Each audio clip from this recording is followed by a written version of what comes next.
नमस्कार प्रेक्षकांनो, ठरलं तर मग मालिकेच्या आजच्या म्हणजेच 2 मेच्या भागात आपल्याला एक जबरदस्त असा ट्विस्ट पाहायला मिळणार आहे.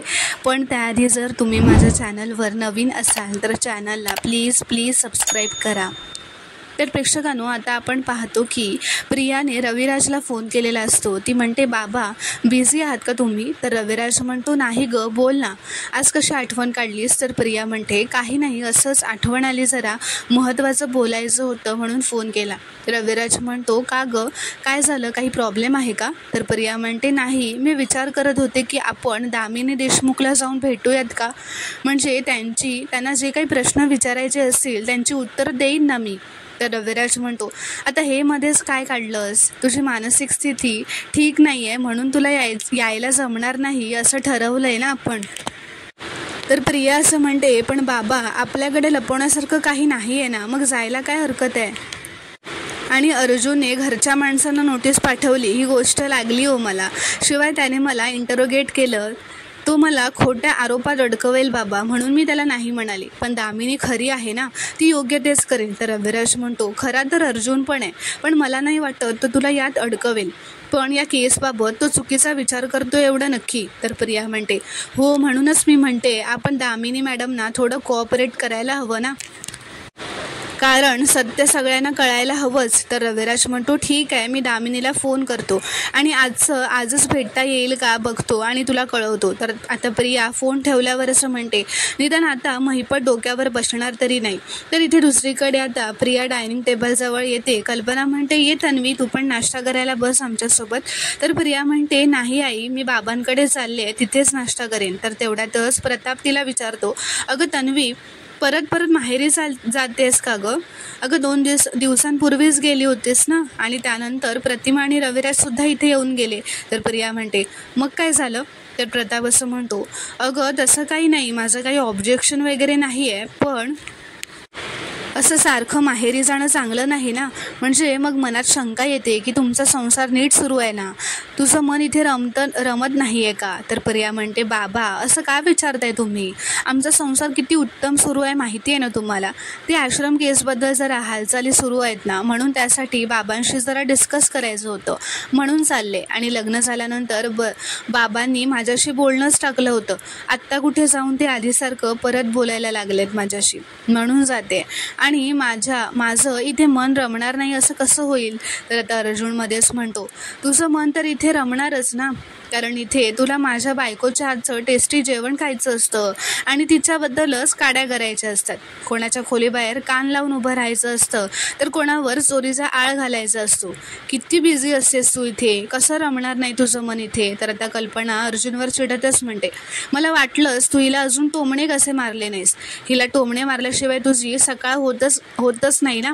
तर अर्जुन म्हणतो, आणि तन्वीची कांड न करता रात्र होईल ना, त्या दिवशी मी गप्प बसेन. तर आता सायली प्रियाला म्हणते, प्रिया तुला निघायला उशीर होत असेल ना गं, निघा तू, सुमन काकू आणि प्रतिमा आत्यांना मी विचारलंय म्हणून सांग. तर आता अर्जुन सायलीच्या कानात हळूच असं म्हणतो की ही माहेरी जात नाही आहे, दामिनीला भेटायला चालली आहे. तर सायली विचारते, कशावरून? तर अर्जुन म्हणतो, बघा हा तुम्ही आता अर्जुन असं म्हणतो की तन्वी, दामिनीला सांगा आमचीच बाजू खरी आहे आणि आम्ही जिंकणार आहोत. तिला भेटशील ना आता तू, तिला इतकाच माझा निरोप दे. तर आता प्रिया घाबरूनच जाते. तिला असं वाटतं की अर्जुनला कसं काय कळालं? तर आता ती असं म्हणते, मी दामिनीला का भेटायला जाईन? तर कल्पना आता प्रियाची बाजू घेऊन अर्जुनला ओरडते व म्हणते, तू गप्प बसायला काय घेशील रे? तर अर्जुन म्हणतो, खरं उत्तर, तन्वीकडून खरं उत्तर मिळेल का मला? तर आता प्रिया असं म्हणते, मी तुम्हा दोघांना काहीही उत्तर देणार नाही आहे, आणि मी ज्यांना आन्सरेबल आहे ना त्यांना मी ऑलरेडी उत्तर दिलं आहे. तर प्रताप म्हणतो, अर्जुन पुरे, आता तू सगळ्यात तुझी केस आणू नकोसा पुढे, तन्वी तू जाग. तर आता प्रिया तिथून निघून जाते. आता सायली व अर्जुन स्टडी रूममध्ये येतात. सायली अर्जुनवर चिडलेली असते, कारण अर्जुन प्रियाला खूपच प्रश्न विचारत असतो. ती असं म्हणते, तुम्ही माझं ऐकणारच नाही आहात का? सतत तिला बोलणारच आहात का? तर अर्जुन म्हणतो, हो, आणि मी तर म्हणेन तुम्ही सुद्धा तिला प्रोटेक्ट करणं थांबवा आता. ती खरी कशी आहे ते घरच्यांना कळू द्या एकदा. बघितलं ना ती दामिनीकडे जाते, हे खरं कसं उघडं पडलं. तर सायली म्हणते हो ना, दामिनीचं नाव काढल्यावर तिच्या चेहऱ्याचा रंगच कसा उडाला होता. पण रविराज काका तर म्हणाले होते ना की ती नाही जाणार आहे दामिनीकडे चौकशीसाठी. तर अर्जुन म्हणतो गेली असेल तर आपलाच फायदा आहे, कारण ती दामिनीकडे गेली असेल ना चौकशीसाठी तर तिला आपल्याकडे यावंच लागणार आहे. तर सायली म्हणते पण रविराज काका नाही का म्हणाले असतील. तर अर्जुन म्हणतो सिनियर लिगली खूप जातो आणि तसंही त्याला माहिती आहे प्रिया महिपत आणि साक्षीशी ऑलरेडी कनेक्टेड आहे. And I am very sure महिपतने प्रियाला फोर्स केला असेल आणि दामिनीला पण तिचं स्टेटमेंट परत ऐकायचं असेल, त्यातले लूप होल्स शोधण्यासाठी. तर सायली म्हणते पण प्रियाच्या साक्षीतल्या चुका आपल्या आधी दामिनीला कळल्या तर अर्जुन म्हणतो नाही कळणार, कारण जेव्हा प्रिया आणि मधुभाऊंना आपण आश्रमात घेऊन गेलो होतो तेव्हा ते रिक्रिएशनचे व्हिडिओ आहेत ना, त्याचा ॲक्सेस दामिनीकडे नाही आहे, फक्त आपल्याकडे आहे. त्यामुळे तिला कुठलेही लूप होल्स कळणार नाहीत, फक्त आपल्याला कळतील. या दामिनीला प्रियाची चौकशी करायची आहे ना, बिनधास्त करू देत. तर इथे दुसरीकडे आता प्रिया व रविराज दामिनीला भेटायला आलेले असतात. रविराज दामिनीला म्हणतो माझ्या मुलीची म्हणजे तन्वीची मनस्थिती अलीकडे बरी नसते, त्यामुळे माझी अशी रिक्वेस्ट आहे की जे काही विचारायचं आहे ते असं थोडक्यात विचाराल का, आणि तिला लवकरात लवकर रिकामं केलं तर बरं होईल. तर दामिनी असं म्हणते हो हो नक्कीच शुअर. तर प्रियाला आता ती असं विचारते विलासच्या गुन्ह्याच्या रात्री नेमकं काय काय झालं होतं ते जरा सविस्तर सांगशील का मला. तर आता प्रिया म्हणते त्या संध्याकाळी अचानक माझ्या पोटात दुखायला लागलं म्हणून मी विलास काकांबरोबर घरी आले. मी थेट माझ्या खोलीतच गेले. मला थोड्या वेळाने आरडाओरडा ऐकू आला म्हणून मी खोलीतून डोकावून बघितलं तर मधुभाऊ विलास काकांच्या अंगावर ओरडत होते. ते म्हणाले की मी तुझे पैसे परत देणार नाही, म्हणून मग काय मी तिथून डायरेक्ट निघून गेले. तर दामिनी म्हणते बस थँक्यू रविराज सर, तुम्ही तिला घेऊन जाऊ शकता. तर रविराज म्हणतो दामिनी तू पूर्ण स्टेटमेंट घेतलंच नाहीस तिचं. तर प्रिया म्हणते माझं काही चुकलं का दामिनी मॅडम. तर दामिनी म्हणते no no not at all, पण कोर्ट रेकॉर्डमध्ये जे काही आहे ना ते सगळं मला तिथून कळेलच, तुम्ही निघा आता. तर रविराज म्हणतो पण आपल्या विटनेसची नेहमीच चौकशी करत असतो ना आपण. तर दामिनी म्हणते हो मीही तेच केलं आहे, पण वरून तांबात ओळखता येतो मला. तर रविराज म्हणतो अच्छा म्हणजे माझी मुलगी खरी आहे, खरं बोलते आहे, हे पटलं ना तुला. नाही तसं तू कोर्टात सिद्ध करशीलच. तर आता ते दोघेही तिथून निघून जातात. आता दामिनी ते दोघेही निघून गेल्यावर महिपतला फोन करते व ती असं सांगते की हे जे तुमचं प्यादं आहे ना, ही प्रिया ही मुलगी अति शहाणी आहे. रविराज बाजूला बसलेला असताना सुद्धा इतकं पटापट खोटं बोलून गेली ती. हे सगळं खोटं बोलताना एकदा आवाज थरथरला सुद्धा नाही तिचा.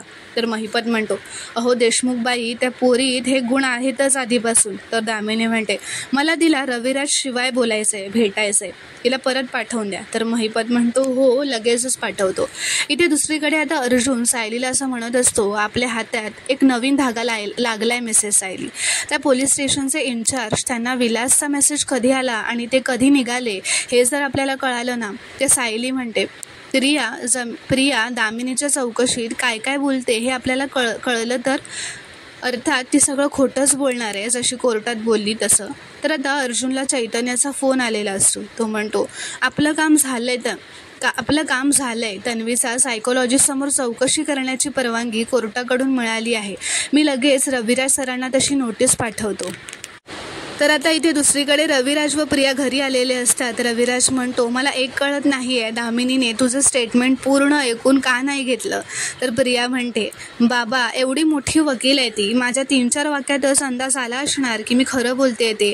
नागराज म्हणतो तसंही तन्वीने दिलेल्या स्टेटमेंट त्यांना लक्षात आलं असणार की तन्वी किती जेन्युइन आहे ते. तर आता तेवढ्यातच रविराजला समोर ठेवलेला एक पेपर दिसतो. तो हातात घेतो व बघून म्हणतो की अर्जुनने कोर्टाची नोटीस पाठवली आहे. आपण तन्वीची मानसिक स्थिती चांगली नाही आहे म्हणून चौकशी नाकारली होती ना, आता हिची चौकशी सायकोलॉजिस्टच्या देखरेखीखाली होईल.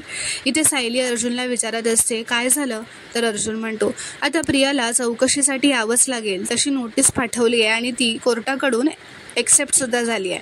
आपण तिची मानसिक स्थिती बरी नाही आहे असे आता तिची मानसिक स्थिती बरी नसल्याचे बहाणे ती देत होती ना, पण आता तिला माझ्या सगळ्या प्रश्नांची उत्तरं द्यावीच लागतील.